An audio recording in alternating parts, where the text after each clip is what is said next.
Hey there, YouTubers!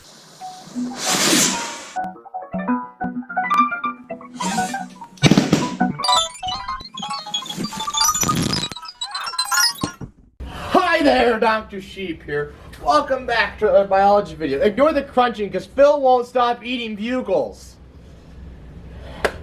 Anyways, today we're talking about alcohol. What it is, how it affects you, what a hangover is, and if it's possible to cure said hangover. Now, I'm not 21, so I will not be drinking. But Phil, over here on the ground, is. So I'll be getting him drunk off his butt. I will remain sober to, well, A, stay legal, and B, to collect data. I also have no interest in drinking ever, so don't worry about me being tempted to drink. Why are you like this? All I will be doing is regulating how much he drinks and how often. Anyways, wow, I hate you. Let's learn about alcohol from a chemistry perspective. Oh, I've got friends in low places where the whiskey drowns and the beers go chasing my blues away.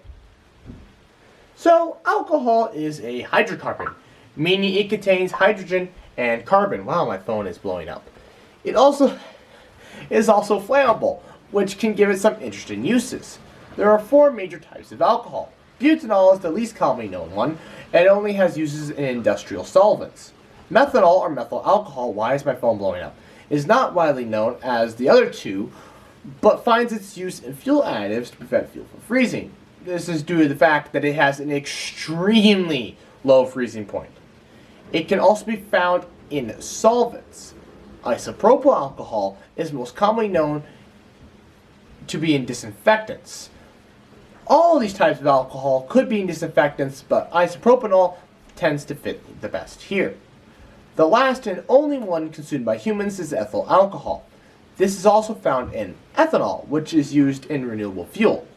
This form of alcohol has been consumed by humans for thousands of years, which is one way of getting clean water to drink, because the alcohol kills any pathogens in the mixture. However, if it kills things, then you probably shouldn't drink it. However, many do because of the way it makes them feel. The effects of alcohol will be covered next. I will say though, you should not drink the other forms of alcohol, as they are much more dangerous than ethyl alcohol, and you have a much higher chance of dying, thus why they're more dangerous. Ethyl alcohol and ethanol are made through the fermentation process of grains and other high sugar containing plants. That process will probably be covered in a far future video. I would love to get a tour of a distillery or a winery, one of the two, any place that makes alcohol. I don't want to drink, but I'd love to just talk about the process and make a video. In heaven there is no beer, that's why we drink it here. And when we're gone from here, all our friends will be drinking all our beer. Everybody, la la la la la, la la la. I come from a background that likes polka, alright? And there's lots of songs that involve alcohol, so... Anyways, how does alcohol affect the human body and mind? Let me put on my commercial face. Short-term effects include, but are not limited to, lowered inhibitions, trouble concentrating, loss of coordination, loss of critical judgment, dulled perception, reduced body temperature, mood swings, raised blood pressure, vomiting, and or passing out. Whew. Now, I don't mean to sound like a prude, but if I read a bottle of medication with those side effects, I would not take it. Alcohol is a depressor. It slows the central nervous system, which helps explain most of the effects. The other effects can be explained by the fact that it's toxic to the human body. Drinking too much in one sitting will lead to alcohol poisoning. Well, doing too much in one sitting will also lead to poisoning, but, you know, whatever. Anyways, which the poisoning can lead to death, of course. Symptoms may include Confusion, nausea, and vomiting, slowed or irregular breathing, blue-tinted skin, hypothermia or low body temperature, unconsciousness, and or seizures. Drink responsibly, adults. That's why I'm here, to look after Phil as I get him drunk off his butt. The liver is responsible for filtering the alcohol out of your system and can typically do so 1 drink per hour. However, this is a bad scientific measure because what's one typical drink? Is that a typical can of beer? A shot of liquor? And what kind of liquor? Everclear or low-quality gin or vodka? All of those have different amounts of alcohol per serving. Everclear has the most amount of alcohol per serving as it's 95% alcohol. Long-term abuse of alcohol will lead to liver damage, which will kill you. Alcoholism is a serious problem, and if you suspect someone is abusing, talk to them, or talk to someone you can trust about them. There are plenty of online resources that can help. Don't just listen to me. People say I've got a drinking problem, but I got no problem drinking at all. They keep on talking, drawing conclusions. People say I've hit rock bottom because I'm just living on the rocks. Keep on talking, drawing conclusions.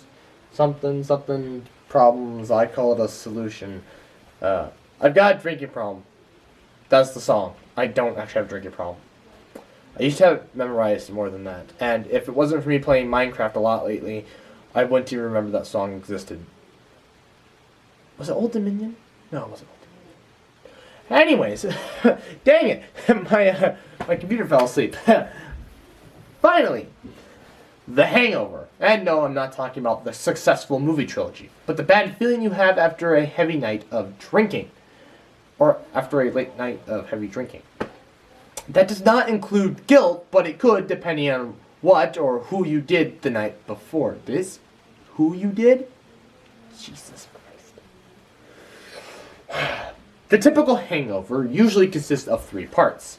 Being tired because you were up late partying, being dehydrated because all you drank was alcohol, but you still need to take water in, obviously, and finally minor alcohol withdrawal. Now, the internet/government says there's only one cure for a hangover, and that's time. Or just simply preventing a hangover in the first place. Prevention includes not drinking or slowing your drinking rate combined with fluids and a good night's sleep. However, it's difficult, to say the least, when you're drunk AF, mid-drunken sex, to limit your alcohol intake and to drink fluids and to be worried about what your bedtime is. It would be hard enough to remember a condom, let alone what time when you have to go to bed. So, what is one to do? Well, that's why I'm here. I know there are tons of other songs, but I think I've ran out. I mean, there's Chicken Fried by Zac Brown Band, but that's more about, like, American Liberty, fried chicken, and they just mention beer, but beer is still in it, so. Anyways, my plan to create the perfect hangover is to get Phil drunk on cheap gin and to make him stay up and have a crappy night's sleep on the floor. Floor dining who? Is that still a thing? Is floor dining still a thing? Because it's kind of dying now. This should result in a good hangover and a chance for my cure to work. My cure is protein, coffee, Gatorade, and more alcohol. Oh boy. This is the illegal way, which proposes the possibility of the best results. It's illegal because you can't just show up to work after having alcohol with your breakfast. That being said, there is a possible way around it. The major problem with drinking in the morning is the smell of it on your breath. So if you drink something that can have the same effect, it might smell, in theory, you could get away with it. You could, I'm not saying you should, but you could drink cough syrup or mouthwash. However, DXM, the active ingredient in cough syrup, will get you high. Why am I telling you this? Alright, because the other chemicals in it will kill you. So, in large amounts, the amount needed to get you drunk and to get you high. Mouthwash contains methyl alcohol, which is really bad for you, as I stated earlier. These are just jokes. Don't actually drink mouthwash or cough syrup, alright? I'm not liable if you end up in prison, sick, or dead. Anyways, let's get Phil drunk, alrighty? Phil, get the gin! Last time you saw me I was just like, Phil, get the gin. This is several weeks after that. Phil could not hold the gin. Not that, he drank it, and then drank too much and it made him vomit. No, he drank one shot and he vomited. So, we fast forward several weeks later to when I was gifted some Captain Morgan's Cannonball, which we figured, hell, he could get drunk with that, right? It was okay. But this morning, even though he only had 3 shots worth of it, he looks like he's in a pretty rough state. How you doing? Alright. I did also sleep on the floor, no less. But that was a part of the experiment.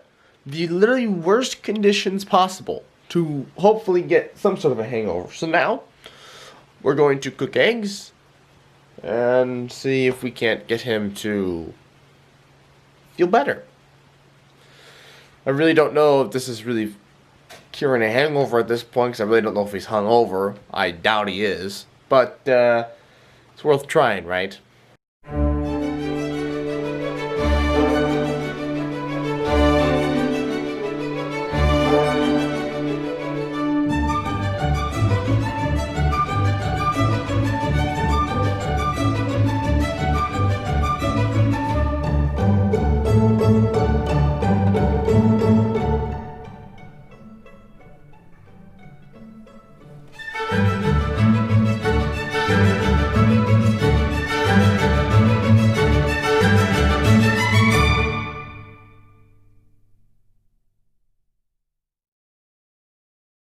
Subs for trees, subs for trees, subs for trees, subs for trees. Oh, you're still here? I thought I told you to go home. Oh, you want more? I'm flattered. Check out the playlist.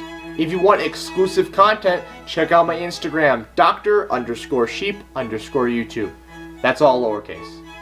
If you want to help the earth, subscribe. When I reach 100 subscribers, I'm going to plant 10 trees. If you feel that's too small, then check out my channel chart where I lay out even bigger goals. Finally, stick around for the next 20 seconds to give me that sweet watch time. Bye.